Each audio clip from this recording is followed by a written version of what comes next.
The rain outside St. Jude's Metropolitan Hospital didn't wash things clean. It just made the grime slicker. I watched Elara Vance push through the heavy automatic doors, her shoulders slumped under a cheap thrift store coat that had seen better decades, let alone days. To the rest of the staff, she was a ghost. A shadow in scrubs who scrubbed bedpans and took the night shifts no one else wanted. One of them, a giant of a man whose neck seemed wider than his head and whose shoulders spanned the width of a doorframe, shouted a single command into the chaos. His voice didn't just compete with the turbine scream, it cut through it, a baritone boom of absolute non-negotiable authority. "Secure the perimeter. We need Commander Vance now." I stood near the automatic sliding doors, the glass vibrating in its frame. I was clutching a plastic clipboard to my chest like a shield, the edges digging into my ribs. I looked at Elara. I expected to see the meek, middle-aged nurse who apologized to vending machines when they ate her quarters. I expected to see her flinch, to cover her ears, to retreat into the safety of the sterile, white-walled hospital hallways, where the loudest sound was the beep of an IV pump. Instead, I watched a transformation that defied biology. It was a metamorphosis of the soul. Elara's spine, usually curved in a perpetual posture of submission, a question mark of a woman, snapped straight with an audible pop of cartilage. The slump, the protective shell she wore like a heavy wool coat, vanished into the ether. Her chin lifted, exposing a throat she usually kept tucked away behind high collars. The tired lines around her eyes, usually sagging with the weight of double shifts and verbal abuse, didn't disappear. Instead, they hardened, turning into granite fissures, deep grooves etched by sun and sorrow. Her pupils dilated, swallowing the iris, not in fear, but in target acquisition. She didn't run away from the monsters jumping out of the helicopter. She stopped, planted her feet shoulder-width apart, took a breath that seemed to inhale the entire storm, and waited. Her hands, usually red and chapped from constant washing with harsh hospital soap, hung loose and lethal at her sides. To understand why the tip of the spear of U.S. Special Forces just invaded a civilian hospital parking lot for a quiet night nurse, you have to understand the hell Elara Vance had carefully, brick by brick, built for herself. You have to understand the texture of the penance she was paying. For 3 years, Elara had been the punching bag of the St. Jude's emergency room. She was 31, though she moved like a woman of 60, carrying invisible weights on her ankles. Her eyes were ancient, holding a fatigue that sleep couldn't touch, a profound spiritual exhaustion that comes from seeing the light leave too many eyes, too quickly. She spoke in a whisper, a soft, trembling timbre that required people to lean in, only to be annoyed by her timidity. She moved with a deliberate slowness that infuriated the residents, a shuffling gait that seemed to apologize for occupying mass and volume in their universe. Dr. Sterling, the chief resident, treated her like a stubborn, unsightly stain on his polished tile floor. Sterling was a man who mistook his medical degree for a divine right to rule. He was handsome in a plastic-manufactured way, teeth too white, hair too perfect, a tan that came from a bottle and smelled of coconut and chemicals. He thrived on the humiliation of others, feeding on their insecurity to inflate his own fragile ego like a parasitic balloon. But I saw the way she scanned the perimeter before she stepped off the curb. That wasn't fear. That was assessment. I was about to offer her a ride when the sky tore open. It wasn't thunder. It was the rhythmic, chest-thumping whump, whump, whump of military rotors cutting through the heavy storm. The air pressure dropped instantly. "Elara," he would drawl, the smell of expensive, cloying cologne and stale break-room coffee wafting from him as he snapped his fingers inches from her nose. Snap, snap, snap. "Try to keep up, won't you? I know the big Latin words are confusing for someone of your limited capacity, but stat means now, not whenever your synapses finally manage to fire a signal across that vast emptiness in your skull." Elara would just nod, her gaze fixed on the scuffed linoleum, studying the patterns of wear in the wax. "Yes, doctor. Apologies, doctor. I'll move faster." She absorbed it all. The insults, the eye rolls, the grunt work. She took the worst shifts, the Friday night knife and gun club hours. She cleaned the vilest messes, the projectile vomit, the necrotic wounds that made the interns gag. She held the hands of the dying when the doctors had already moved on to the next chart, whispering comforts to old men who thought she was their wife, stroking the hair of overdose victims as they faded. But the staff didn't know about the nightmares. They didn't see her in the break room at 3 a.m., staring at a blank white wall, her hands trembling so hard the coffee rippled in her cup. They assumed it was anxiety or caffeine withdrawal or low blood sugar. They didn't know the trembling wasn't fear. It was the effort of suppression. It was the physical toll of restraining a reflex to kill. They didn't know that the slow way she entered a room, checking the hinge side of the door first, scanning the corners, noting the heavy oxygen tanks that could be used as blunt weapons, was actually a tactical clear. They didn't know she had been the lead combat medic for Viper 1, a Tier 1 asset retrieval unit operating in the deadliest, most godforsaken valleys of the Korengal. She wasn't hiding because she was weak. She was hiding because she was dangerous. 2 years prior, an operation known as Black Glass had gone wrong. Horribly, violently wrong. The mission parameters had been garbage from the start. Bad intel, worse weather, a sandstorm that grounded their air cover. Elara had saved her commanding officer, Colonel Kalen Thorne, pulling him from a burning MRAP while taking jagged shrapnel to her own back. The smell of burning diesel, melting rubber, and searing flesh still woke her up every night, drenching her sheets in cold sweat. But due to a delay in air support, a bureaucratic hesitation by a commander safe in an air-conditioned office in Qatar who wanted triple confirmation before risking a drone, 3 of her team members, her brothers, had bled out in the dirt. She remembered the specific shade of red the dust turned, a dark, muddy crimson. She remembered the sound of Miller screaming for a medevac that wasn't coming, his voice cracking as he realized they were alone. That betrayal broke something in her. She viewed the military machine not as a savior, but as a beast that ate its young to feed its metrics. She took her discharge, buried her rank, hid her medals in a shoebox at the bottom of her closet, and vowed to never hold a position of authority again. If she had no power, she couldn't make the call that got people killed. She wanted to be a drone, a worker bee, invisible and safe. But talent, true, lethal, high-stakes talent, has a way of bleeding through the bandages. Cars slammed on their brakes, tires screeching on the wet asphalt, as a dark shadow eclipsed the street lamps. A MH-60M Pavehawk, black as a bruise, didn't just land. It assaulted the pavement right in front of the emergency room entrance. The downwash was violent, a physical weight that pressed against the cracked asphalt of the St. Jude's Medical Center parking lot. It happened on a Tuesday, 3 weeks before the helicopter landed. The ER was a slaughterhouse of noise. A multi-car pileup on the interstate caused by black ice had flooded the bay with trauma. The air smelled of copper blood, antiseptic, wet wool, and palpable fear. Dr. Sterling was spiraling. His hair was messed up, his lab coat stained with betadine. He was shouting contradictory orders, his voice cracking with the high pitch of hysteria. A young boy, maybe 7 years old, lay on bed 4. He had come in for a simple CT scan after a minor fall, but was now thrashing, his skin turning a terrifying shade of mottled purple. He was going into anaphylactic shock from a contrast dye reaction that Sterling, in his haste to clear the bed for the trauma victims, had failed to check the allergy bracelet for. "He's crashing!" a junior nurse screamed, her voice shrill, watching the oxygen saturation numbers plummet on the monitor. 90, 85, 78. Airway is closing. Strider is present. I can't bag him. Sterling froze. It's a look you see in green lieutenants and arrogant doctors alike. The precise moment the ego dissolves and panic takes the wheel. He stood there, mouth agape, eyes wide and unseeing. He fumbled with his tablet, trying to look up the pediatric dosage for epinephrine, his hands shaking so hard he dropped his stylus. It clattered on the floor, the sound lost in the cacophony of the dying boy's high-pitched, whistling wheezes. In that second of paralysis, the gray mouse vanished. Elara moved.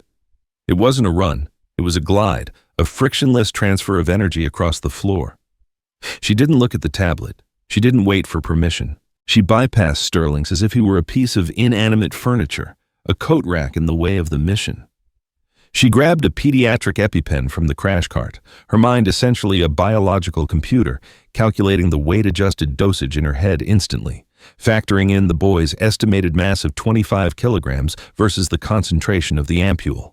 She ripped the safety cap off with her teeth, spitting the blue plastic onto the floor, and drove the needle into the vastus lateralis muscle of the boy's thigh through his jeans. Thwack! She held it for the requisite 3 seconds to ensure full delivery, then discarded it into the sharps container, immediately moving to the head of the bed. She hooked her fingers behind the boy's jawline, performing a textbook jaw thrust maneuver to open his collapsing airway, her movements so fluid they looked rehearsed 1,000 times in the dirt of a battlefield. "Oxygen 10 liters, non-rebreather mask," she commanded. Her voice wasn't a whisper. It was a whip crack, a kinetic strike that cut through the noise of the ER. "Get me a line, 18 gauge, anticubital, push 50 mg diphenhydramine and 20 mg famotidine. Move!" The junior nurse, stunned by the sudden authority radiating from the woman she usually ignored, obeyed instantly, her hands flying to the drawer. The boy gasped, a ragged, beautiful sound of air filling starved lungs. His chest heaved. The monitors, which had been screaming a flatline warning, began to beep a steady, rhythmic cadence again. Beep, beep, beep! Sterling blinked, the color rushing back into his face as his ego reassembled itself from the floor pieces. He looked at the boy, stabilizing. It didn't just blow, it assaulted the earth. The force ripped cheap umbrellas from white-knuckled hands, turning them into broken skeletons of twisted wire and useless nylon, and sent plastic trash cans skittering across the lot like tumbleweeds in a gale, spilling coffee cups and sodden wrappers into the deluge. Then he looked at Elara, who was already retreating, her shoulders curving back inward, the light dying in her eyes as she tried to become invisible again. "You," Sterling sputtered, his face twisting into a snarl of defensiveness. He stepped forward, invading her space, towering over her. "You administered medication without a direct order. That is practicing medicine without a license. That is grounds for immediate termination. You got lucky, Vance. Pure dumb luck. Next time, you wait for the physician, or I will have your license shredded and used for confetti at the staff Christmas party." "I apologize, doctor," she whispered, looking at her orthopedic shoes, counting the scuff marks on the toe cap. "It won't happen again." It only fueled their disdain. They thought she was reckless and lucky. They didn't know she had performed open-heart massages in the back of rattling Humvees while taking effective enemy fire from the ridgelines. They didn't know she was overqualified to be Sterling's boss, let alone his subordinate. Back in the rain, the scene was escalating. The lead soldier, a man with a jagged white scar running through his left eyebrow and disappearing into his hairline, spotted Elara. He didn't wave. He broke into a sprint, his heavy combat boots splashing heavily in the oil-slicked puddles, stopping exactly 3 feet away from her.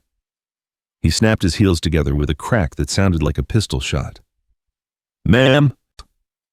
He didn't salute, not yet. The environment wasn't secure, but the respect radiated off him like heat waves from a tarmac. "Colonel Thorne is down. Massive trauma.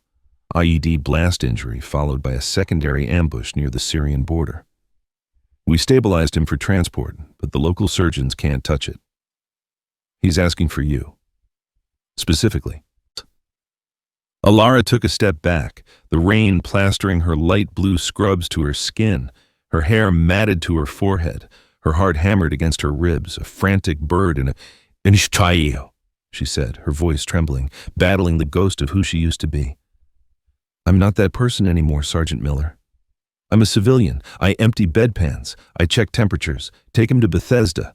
Take him to Landstuhl in Germany." "We don't have time for Bethesda," Miller roared, desperation cracking his professional veneer.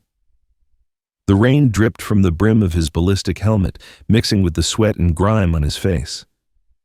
He has a jagged fragment lodged in the pericardium, adjacent to the scars from black glass. The scars you stitched up. The surgeons say they can't navigate the scar tissue without nicking the aorta. Thorne said, and I quote, "Get me the ghost of Korengal, or let me die." The ghost of Korengal. The name she had run halfway across the country to escape. It hung in the damp air between them, heavier than the storm, heavier than the guilt she carried. Suddenly, the automatic doors hissed open behind her. "Doctor." Sterling marched out, flanked by two nervous security guards and an intern holding a large golf umbrella over his head to protect his gelled hair. He saw the helicopter, the soldiers, the chaos, and he saw his favorite punching bag, Elara, at the center of it all. "What is the meaning of this?" Sterling shouted, puffing out his chest, trying to look important in the face of a literal military invasion. "You are blocking an emergency entrance. This is private property, and you—" He pointed a manicured finger at Elara, his face twisting in delight at having a reason to finally crush her. "You are fired. Fraternizing with whoever these people are during a shift transition." The deafening roar of the rotors silenced the city traffic, drowning out the distant wail of ambulances and the angry honking of taxis until the only sound in the universe was the mechanical scream of the General Electric TC-600 turbine engines. "Creating a disturbance? Unacceptable." Sergeant Miller turned slowly. The look he gave Sterling could have frozen boiling water. It was a look devoid of humanity. The look of a man who had seen things Sterling couldn't even imagine in his worst nightmares. Miller didn't shout. He walked up to the doctor, towering over him, his tactical vest dripping rainwater onto Sterling's pristine loafers. "Get that finger out of my face, civilian, before you lose it." The voice was low, a rumble of tectonic plates shifting deep underground. Sterling gaped, sputtering. He looked at the security guards, but they had wisely taken several steps back, hands raised to show they were unarmed. I am the chief resident. This woman is a subordinate, a low-level nurse with a history of insubordination and incompetence. She is a nobody." Miller laughed. It was a dark, humorless sound, like gravel grinding together in a mixer. "Nobody?" He turned to his team, who had formed a defensive perimeter around Elara, their backs to her, facing outward. "Boys, the doctor here thinks Commander Vance is a nobody." The soldiers laughed, a collective bark of disbelief that sounded more like a threat than amusement. Miller turned back to Sterling, leaning in close enough that Sterling could smell the CLP gun oil, stale tobacco, and raw violence on his breath. "Doctor, the woman standing there isn't a nurse. She is Lieutenant Commander Elara Vance, recipient of the Navy Cross, the Silver Star, and the only reason half the men in my unit are alive to breathe today. She has forgotten more about trauma medicine in the darkest hellholes on Earth than you will ever learn in your sanitized, air-conditioned little hospital." The silence that followed was heavier than the helicopter. The rain seemed to pause, suspended in the air by the sheer weight of the revelation. Elara looked at Sterling. For the first time in 3 years, she didn't look down. She didn't count the scuff marks. She looked him in the eye. Her gaze was cold, clinical, dissecting him like a specimen on a slide. It was the gaze of a predator evaluating prey and finding it unworthy of the caloric expenditure to kill. Then she looked at Miller. The slump was gone forever. The gray mouse was dead. "Is the bird hot?" she asked. Her voice was different now. The whisper was gone. It was steel, tempered in fire. "Rotor's turning, ma'am. ETA to base is 14 minutes if we burn the engines red." "I need a portable ultrasound, a specialized thoracic clamshell kit, 2 units of whole blood, ONEG, and—" She paused, looking at her trembling hands. She clenched them into fists, forcing the tremors to cease through sheer will, locking the bones in place. "And I need you to drive. Fast." "Yes, ma'am."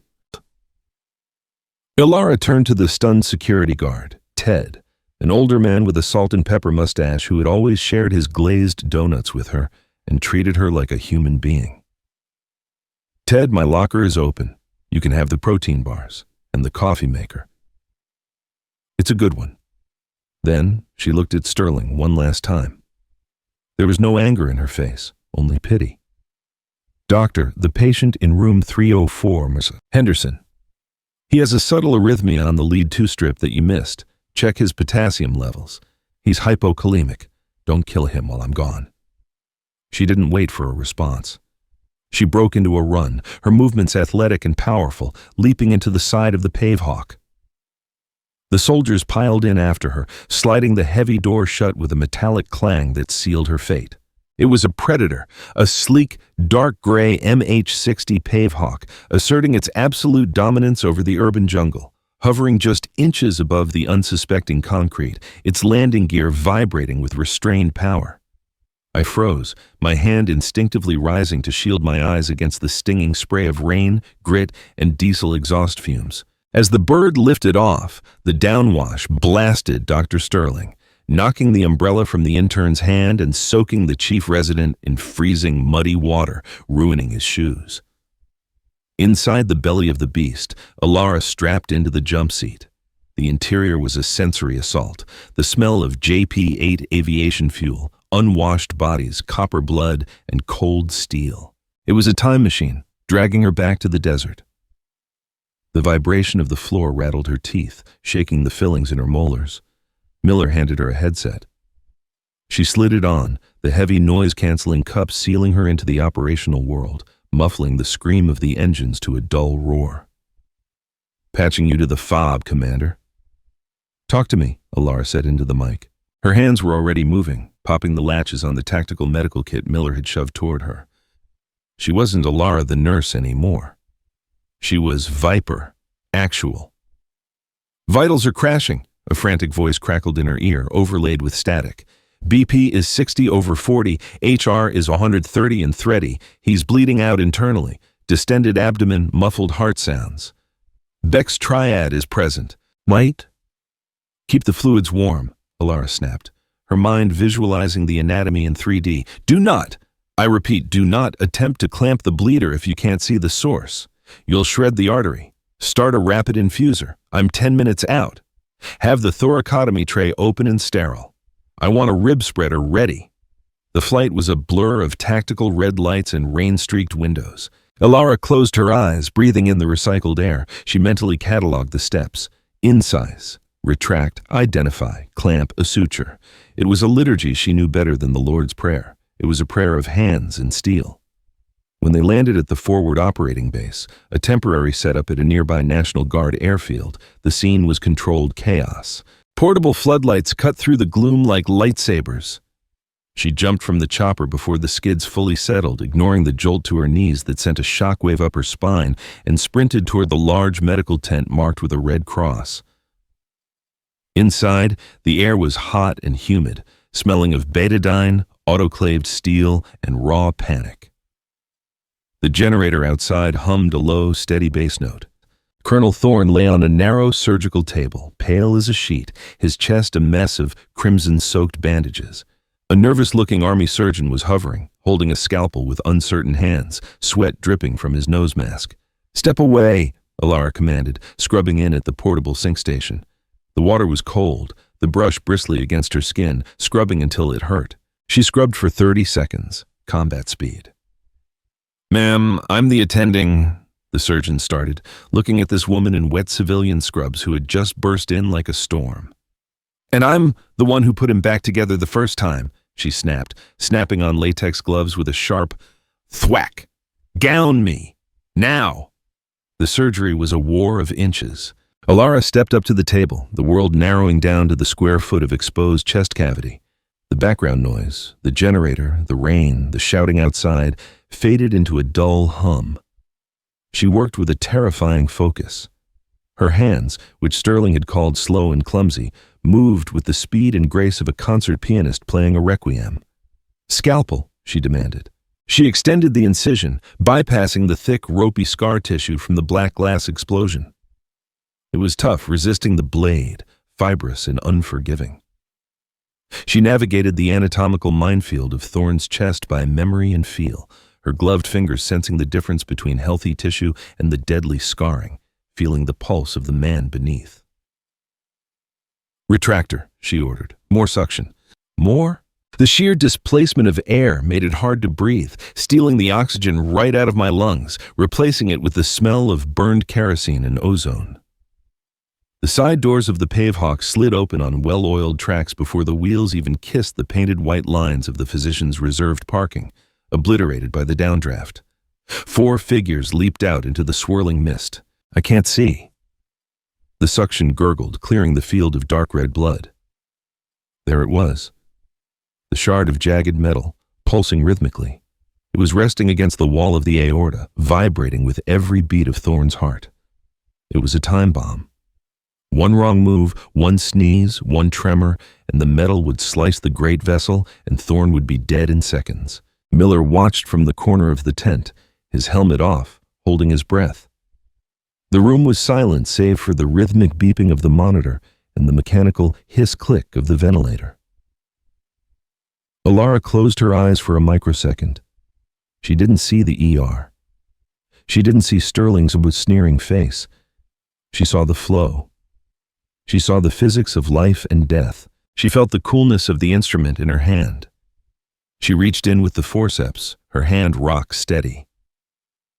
The tremor was gone, replaced by the absolute stillness of a sniper. "Satinsky clamp," she whispered. She slid the clamp in, securing the tissue around the metal. She took a breath, held it, and pulled. And got it. The ting of the metal fragment dropping into the stainless steel kidney basin was the loudest sound in the world. It was the sound of victory. Suture for Proline. "Let's close him up." 20 minutes later, Thorne's blood pressure stabilized. The jagged, frantic lines on the monitor smoothed into a strong, steady rhythm. The color began to return to his cheeks. Elara stepped back, stripping off her blood-soaked gloves and dropping them into the biohazard bin with a wet slap. Her hands were steady. The shakes were gone. She rubbed her eyes, smearing a bit of blood on her forehead, marking her like a warrior. Colonel Thorne's eyes fluttered open an hour later in the recovery bay. The tent was quieter now, just the wind flapping the canvas. He looked groggy, pain-racked, but alive. He focused on Elara, who was sitting on an ammo crate nearby, drinking a lukewarm bottle of water, staring at the ground, her adrenaline crashing. "Vance!" he rasped, his voice like sandpaper dragged over concrete. "Sir," she replied, not standing up, just turning her head. Her eyes were tired, but clear. "I heard you were emptying bedpans for a living." "It's honest work, sir. Pays the rent. Less shooting." "It's a waste," he coughed, wincing as his chest tightened against the sutures. "The world is burning, Elara. We need the firefighters. We need you. You can't hide in a hospital basement forever. You were born for the storm." Elara looked at the blood drying under her fingernails. Thorne's blood. "I broke protocol to come here, sir. I abandoned my shift. I probably lost my job. Sterling is going to have my license. I'll be lucky if I can get a job walking dogs." Thorne tried to laugh, but it turned into a wheeze. "I think we can handle the HR department. And as for Sterling, I don't think he's going to be a problem." The return to St. Jude's the next morning was not quiet. The news had broken overnight. Someone had filmed the helicopter extraction from the parking lot. The video was titled, "Mystery Nurse Kidnapped by Special Forces," and it was trending globally with 4 million views. The comments were wild with speculation ranging from alien abduction to secret government sleeper agents. The Pavehawk didn't land in the parking lot this time. It landed on the roof helipad, authorized by the Department of Defense, the clearance codes overriding the hospital administrator's frantic protests. Elara walked into the hospital from the elevators, flanked not just by Miller and his team, but by a fully uniformed Colonel Thorne. They didn't move like people. They moved like hydraulic pistons, sharp, powerful, and devoid of hesitation. They weren't just soldiers, they were reapers, clad in multicam patterns that seemed to shift in the rain, their heavy plate carriers tight against their chests, distinct outlines of ceramic armor visible beneath the fabric. He insisted on walking despite his injuries, leaning heavily on a black cane, his dress blues immaculate, his rack of medals gleaming under the fluorescent lights.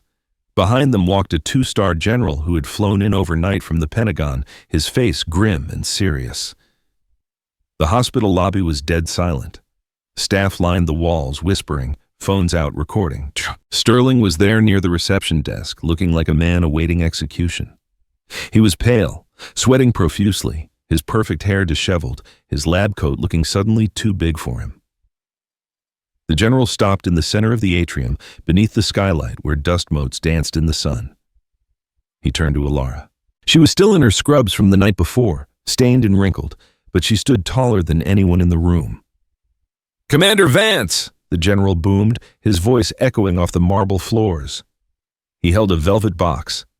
"For acts of conspicuous gallantry and for saving the life of a senior officer while acting in a civilian capacity, the Navy is reactivating your commission, effective immediately. You are promoted to the rank of captain. Your country requests you return to the Training Doctrine Division. We need you to teach the next generation of medics how to survive when the sky falls."